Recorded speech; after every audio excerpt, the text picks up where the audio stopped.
Welcome to the latest video. Thank you for joining me, and of course thank you to my patrons over at patreon.com/LaMorte, especially Brian, my $7 patron. Have you been paying attention? I've actually changed the financial scheme over at patreon.com/LaMorte, the Strange Offering Sticker Club, because I've basically lowered all the prices. Now that I kind of know what I'm doing a little bit more, there's a lot less trial and error. I mean, I'm still spending way more than I make on the stickers, to make the stickers, to have them printed. But now that I feel like I have a better sense of how to do this whole thing, I've been toying with the idea of lowering the price. So for the month of August 2025, so if you're listening to this, you have the chance right now, all of the sticker packs are going from $10 a month to $5 a month.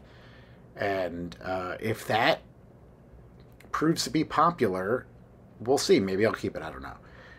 No, I just feel like, as a thank you to everybody, and I'm trying some new approaches and stuff. So it used to be $10 for a pack, and then $5 was like singles a week. Oh, no, not a week. Singles a month. And then I had a single $12 patron. So everything's been basically almost cut in half. So I have one $7 patron. That is my YouTube patron. Thanks, Brian. Shout out to Brian B. again and again. And then the full sticker pack tier is $5, and every month those people on that tier get a full pack of theme stickers. This month's theme, I keep saying year, but this month's theme is Crypt Boo Boo, or La Crypt Boo. No, it's La Crypt Boo. I don't know why I'm confused. I made all this junk up. So it's a little cryptid, a little Mothman Labubu, a Bigfoot Labubu, and a Jersey Devil Labubu, and then a combination of all three in one sticker. And I'm pretty proud of them. They're adorable, and you can get them for $5. Now, if for some reason you're listening to this, I mean, if you're watching this, you probably are a subscriber to the Patreon too. A few of you do watch these videos.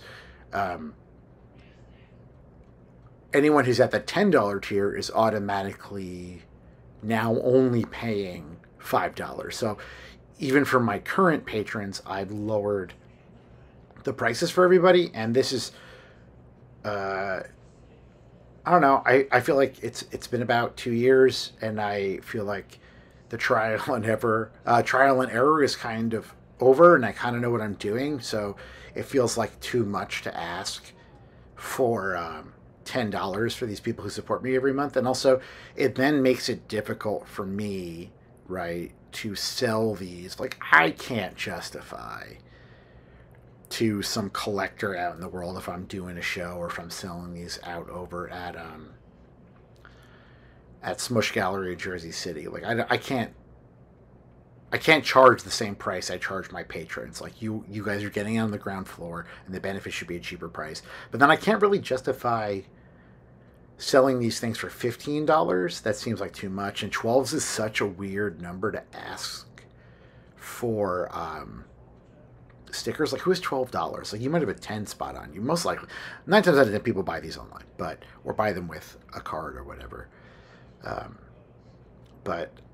Yeah, also lowering the price allows me to sell them out in the world at a more reasonable price. So part of it is a little bit selfish. I don't want to think like, oh, poor Dave, you're losing money. Yes, I am losing money, but I'm only losing slightly more money, and you get the benefit.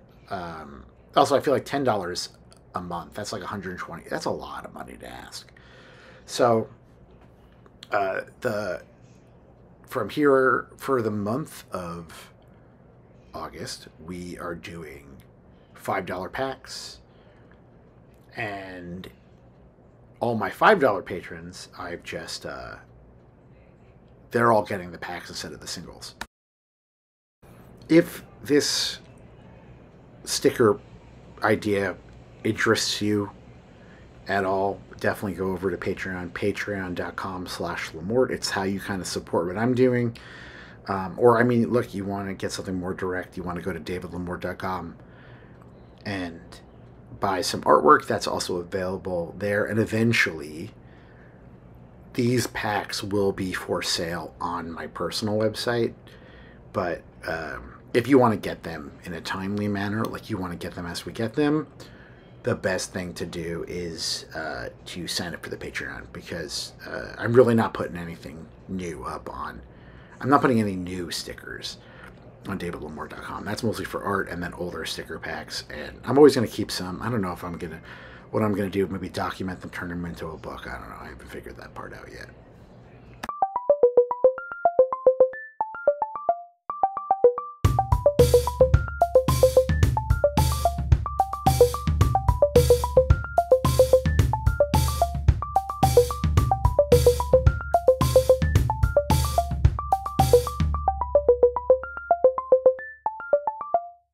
So it's probably obvious, this is a Godzilla-themed painting. Obviously, if you've read the YouTube or you're looking at the video, you might recognize these characters. These are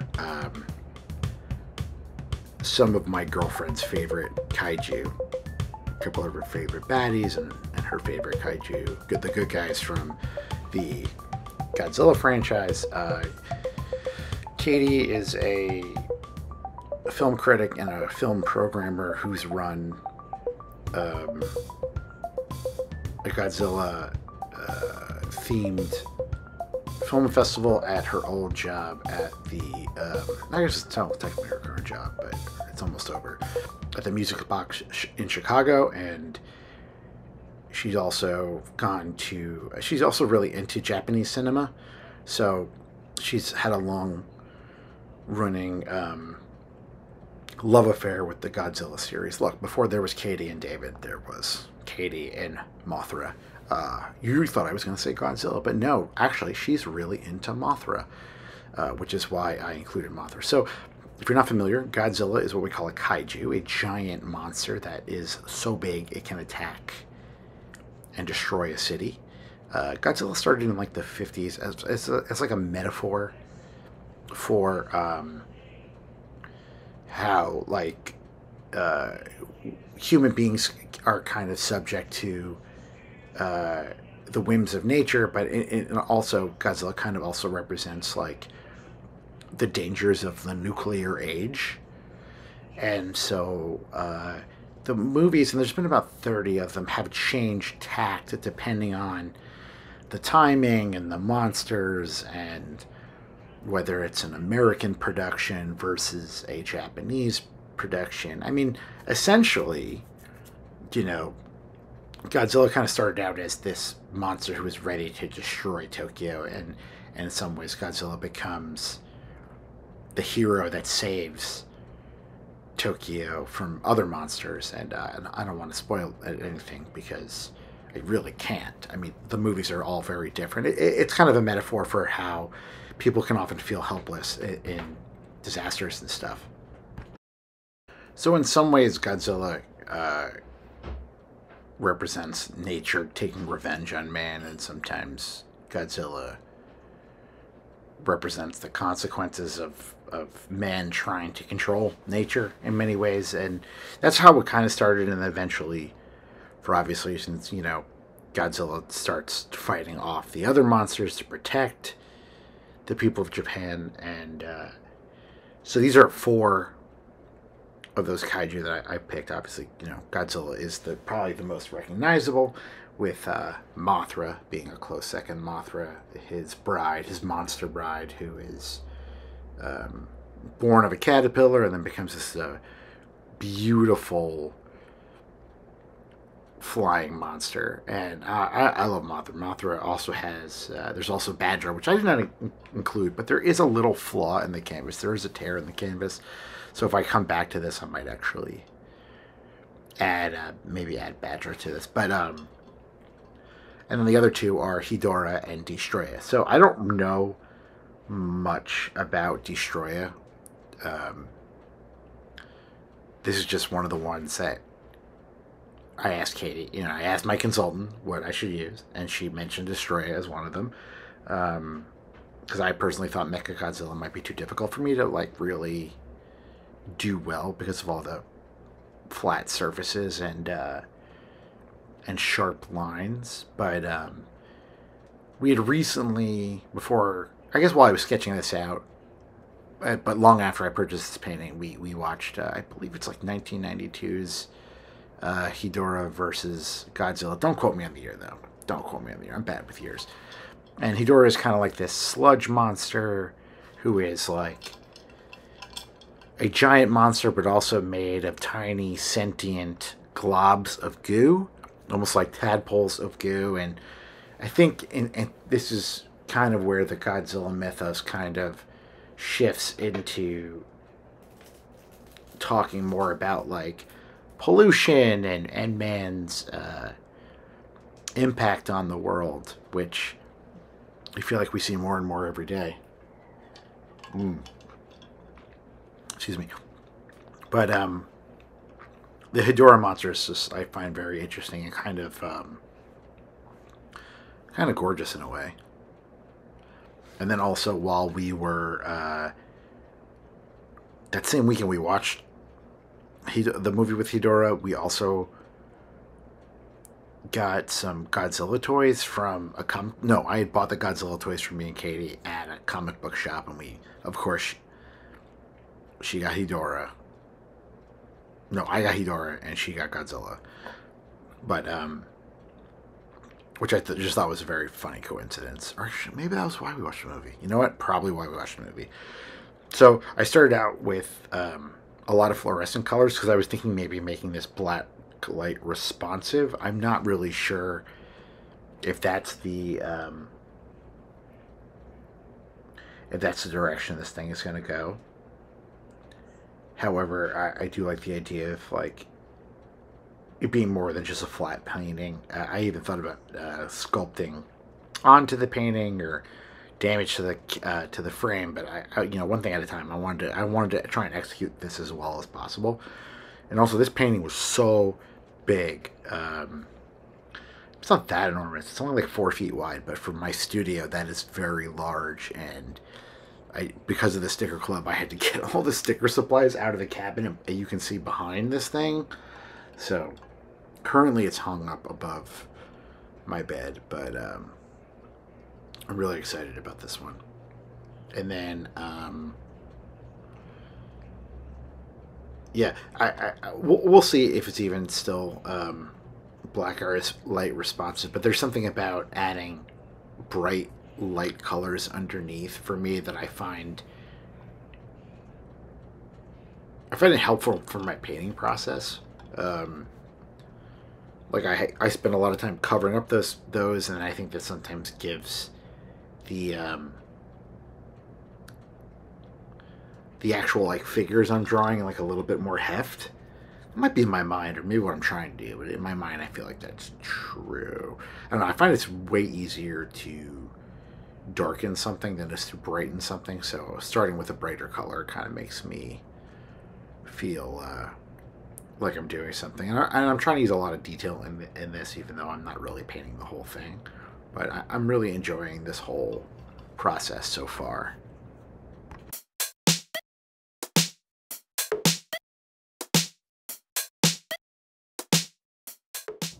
I feel like the artist who is probably most well known for recycling paintings or creatively reusing, whatever you want to call it. You know, the idea of like thrift store paintings for new paintings is probably Wayne White. And I don't know if I talked about this already because I've had to re-record this because of audio issues a couple times. But Wayne White is probably lately best known for his cardboard installations and a documentary that was done about his creative life called Beauty is Embarrassing. Now, he's one of the original set designers and character designers for Pee-wee's Playhouse in the 80s. But he's a Tennessee-born, I think LA-based painter and sculptor nowadays. He's a huge inspiration to me because I find his work is not only uh, often poignant and humorous, but also uh, how do I describe it? Like, it's poignant, it's whimsical, but it's also like high quality. I really love his work a lot, and and he does a lot of these paintings where he'll take like a single word and he puts them like in a three-dimensional font on these thrift store paintings. Usually they're old paint by number paintings that he's found. I'm pretty sure he's found all of them. They're not ones that he's painted himself, but the effect is very interesting, and it's kind of awesome. So I thought I would give myself a chance to try one of these. I mean, I often will buy a painting at a thrift store to reuse it because canvases are expensive and my funds are limited. But usually I paint over the whole thing and use it just as like a blank canvas, essentially. Especially a lot of those like Target art pieces people buy to decorate their home for $15. Like, um, I love using wood panel art because especially with the rising cost of like plywood, it's really easy to find something like something that says "Live, Laugh, Love" that is the size and heft I want, and all I have to do is like treat the texture of it a little bit better. But yeah, so this is just a creative reuse. I got this at the Second Avenue Thrift in Springfield, New Jersey. And I mean, this painting only cost me $50, I believe, or was it? No, it was $30. And I looked up the painter because his name is the bottom left-hand corner. Of course, I can't remember it now because it's hanging in the bedroom and I'm in the studio. But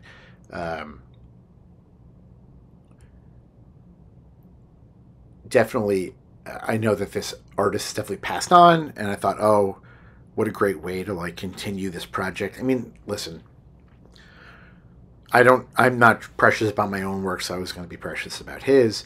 But I thought it was an interesting kind of collaboration between me and the original artist. Yeah, in the bottom left corner, it says David H. Gettins, 1975. So I figured under that I would write David G. LaMorte, 2025, kind of to continue it. Because, like, I don't like the idea of, like, erasing another artist from their work, but I do like, but I want there to be, like, some kind of continuity. Because I'm not doing this out of disrespect. I mean, like, it's a painting. You know, I know people are always precious about art because it's made by people, but often it's when you're precious about stuff, it's because it's an object that you have an attachment to, and clearly no one had an attachment to this thing if they're donating it to Second Avenue Thrift, obviously. So I'm in some ways I feel like maybe it's sort of a collaborative piece between David and I, the two Davids, 50 years apart. Um, how would I feel about someone, you know, in 2075 painting over what I did? Who cares? I'll probably be dead. Oh God, I hope I'm dead in 2075. Could you imagine being 90? Ugh. Yeah, I guess I could be 90. I'm 42. 92. Ugh. God, being 42 is hard enough. I guess I might be around, but I know David H. Gettins is not around, and this painting was definitely made towards the later part of his painting career. But I hope I added a little something to it that adds a lot of whimsy to it without taking away what I feel like is the real value of his work on here. The beautiful, subtle landscapes and his attention to detail and his ability to create space and the composition being gorgeous. So I'm hoping that this is seen as a collaboration and not me trying to raise someone else. But if you enjoyed this video, please hit like and subscribe. If you want more from me, you can go over to davidlamorte.com. I'm usually David LaMorte, all one word, on all socials, here on YouTube, on Instagram, and where else? It's about it. DavidLaMorte.com, probably the most important one, the one I actually pay for. And of course, patreon.com/LaMorte if you would like your $5 sticker packs every month. And that's it for me. I'm so excited. I'm gonna let me paint it out, and I hope you had a great time. Please, any feedback is welcome.